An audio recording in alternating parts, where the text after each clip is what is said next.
Winner point को subscribe कीजिए और बेल आइकन को प्रेस कीजिए।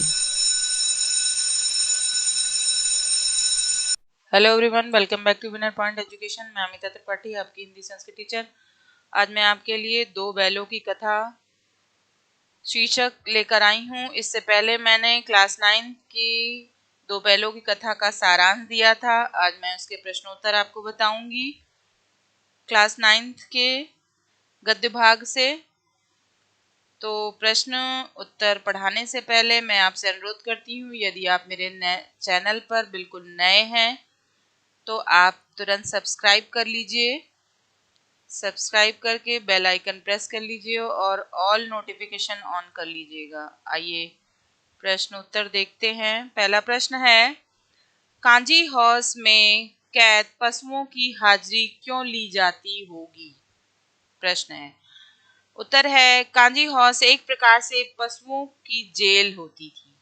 उसमें ऐसे आवारा पशु कैद हो जाते थे जो इधर उधर घुमा करते थे। उन्हें बंद कर लिया जाता था, जो दूसरों के खेतों में घुसकर फसलें नष्ट कर दिया करते थे। अतः कांजी हाउस के मालिक का यह दायित्व होता था कि वह उन्हें जेल में सुरक्षित रखे और भागने ना दे। इस कारण हर रोज उनकी हाजिरी लेनी पड़ती थी कि कोई बैल, कोई पशु भाग तो नहीं गए। दूसरा प्रश्न है, छोटी बच्ची को बैलों के प्रति प्रेम क्यों उमड़ आया? उत्तर देखिएगा। छोटी बच्ची की मां मर चुकी थी। सौतेली मां उसे छोटी बच्ची की मां मर चुकी थी। सौतेली मां उसे मारती थी। इधर बैलों की भी यही स्थिति थी। गया उन्हें दिन भर खेत में जोतता, मारता, पीटता और शाम को सूखा भूसा डाल देता था। छोटी बच्ची महसूस कर रही थी कि उसकी स्थिति और बैलों की स्थिति एक जैसी है। उसके साथ अन्याय होता था। उसे बैलों के प्रति प्रेम उमड़ आया, इसीलिए वह उससे प्रेम करती थी। अगला प्रश्न है, कहानी में बैलों के माध्यम से कौन कौन से नीति विषयक मूल्य उभर कर आए हैं? उत्तर देखिएगा। इस कहानी के माध्यम से निम्न नीति विषयक मूल्य उभर कर सामने आए हैं, जैसे कि सरल सीधा और अत्यधिक सहनशील होना पाप है। बहुत सीधे इंसान को लोग मूर्ख या गधा समझ लेते हैं, इसलिए मनुष्य को अपने अधिकारों के लिए संघर्ष करना चाहिए।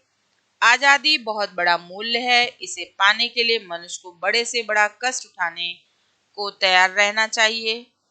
समाज के सुखी संपन्न लोगों को भी आजादी की लड़ाई में योगदान देना चाहिए। अगला प्रश्न है, प्रस्तुत कहानी में प्रेमचंद ने गधे की किन स्वभावगत विशेषताओं के आधार पर उसके प्रति रूढ़ अर्थ मूर्ख प्रयोग न कर किस नए अर्थ की ओर संकेत किया है? गधा सबसे बुद्धिहीन प्राणी माना जाता है। यदि किसी को मूर्ख कहना होता है तो हम उसे गधा कह देते हैं। गधा चूंकि मूर्ख के अर्थ में रूढ़ हो गया, परंतु लेखक ने इसे सही नहीं माना, क्योंकि गधा अपने सीधेपन और सहनशीलता से किसी को हानि नहीं पहुंचाता। गाय, कुत्ता और बैल जैसे जानवर कभी कभी क्रोध कर देते हैं, पर गधा ऐसा नहीं करता। गुणों के विषय में वह ऋषियों मुनियों से कम नहीं है। प्रेमचंद ने यहाँ ये बताया। अगला प्रश्न है, किन घटनाओं से पता चलता है कि हीरा और मोती में गहरी दोस्ती थी? कौन कौन सी ऐसी घटना घटी उसके बारे में पूछा। तो ऐसी अनेक घटनाएं थी जहां हीरा मोती की गहरी दोस्ती का प्रमाण मिलता है। पहली घटना, दोनों एक साथ गाड़ी में जोते जाते थे, तो वह कोशिश करते थे कि गाड़ी का अधिक भार दूसरे साथी के कंधे पर ना आकर उसके अपने कंधे पर आ जाए। दूसरी घटना उस समय की है, गया ने हीरा के नाक पर डंडा मारा तो मोती से सहा नहीं गया। वह हल, रस्सी, जुआ जो सब लेकर भाग खड़ा हुआ। उससे हीरा का कस देखा नहीं गया। तीसरी घटना तब की है जब मटर के खेत में मटर खाकर दोनों मस्त हो रहे थे, तो वे सींग मिलाकर एक दूसरे को ठेलने लगे। अचानक मोती को लगा कि हीरा क्रोध में आ गया, तो वह पीछे हट गया। उसने दोस्ती को दुश्मनी में बदलने से रोक लिया। चौथी घटना उस समय की है जब उनके सामने विशालकाय सांड आ खड़ा हुआ तो उन्होंने योजना पूर्वक एक दूसरे का साथ दिया, उनका मुकाबला किया। सांड एक पर चोट करता तो दूसरा उसकी देह पर नुकीले सींग चुभा देता। आखिरकार सांड बेदम होकर गिर ही पड़ा।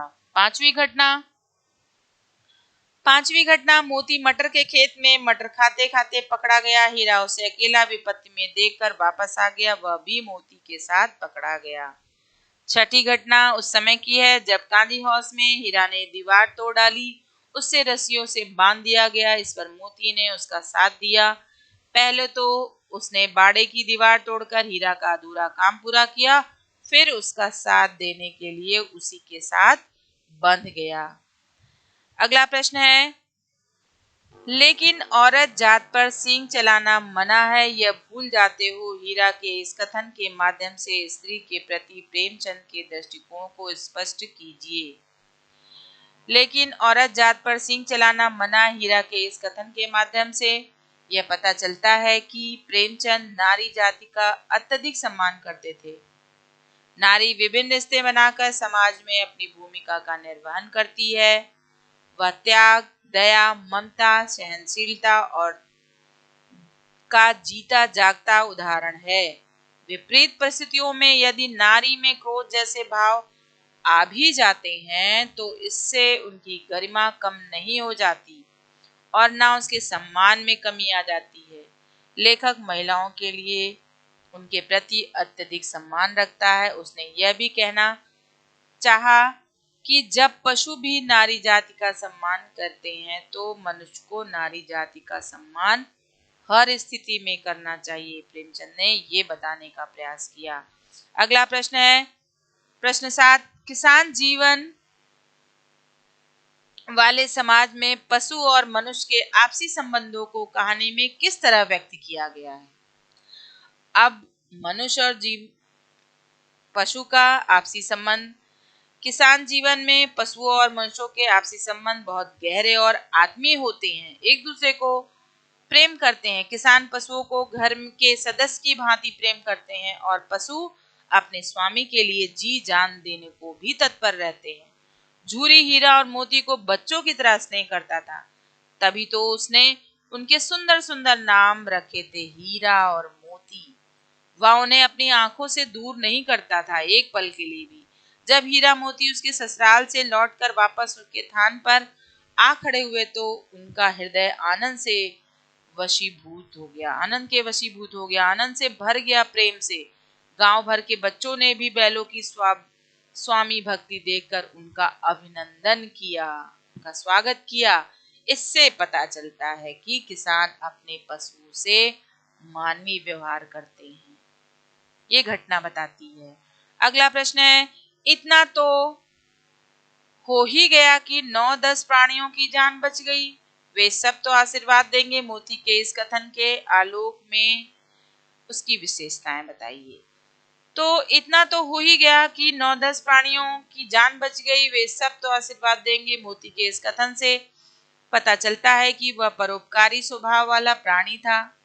परोपकार की ऐसी भावना वह मन में ही नहीं रखता बल्कि इससे व्यवहारिक रूप में दर्शाता भी है।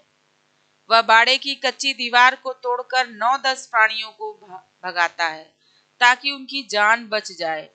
मोती सच्चा मित्र भी है। वह कांजी हाउस में हीरा को अकेला छोड़कर नहीं जाता है, वह सिर्फ आशावादी है। उसे विश्वास है कि ईश्वर उसकी जान अवश्य बचाएंगे।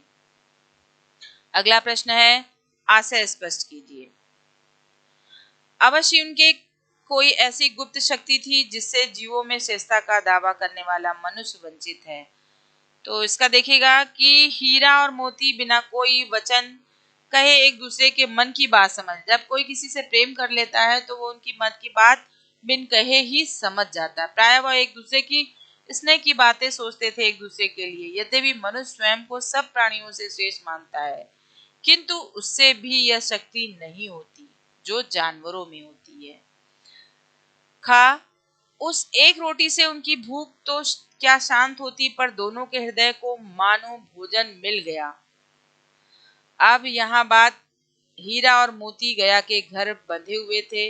गया ने उनके साथ अपमानपूर्ण व्यवहार किया था, इसलिए वे क्षुब्ध थे, दुखी थे। परंतु तभी एक नन्ही लड़की ने आकर उन्हें एक रोटी डाल दी। उस रोटी से उनका पेट तो नहीं भरा, लेकिन उनकी आत्मीयता, उनका मन, उनका हृदय तृप्त हो गया, संतुष्ट हो गया। उन्होंने बालिका के प्रेम का अनुभव कर लिया और प्रसन्न हो उठे। माने एक रोटी की बात नहीं थी, यहाँ आत्मीयता की बात थी, इसलिए उनका मन प्रसन्न हो गया और वो संतुष्ट हो गए।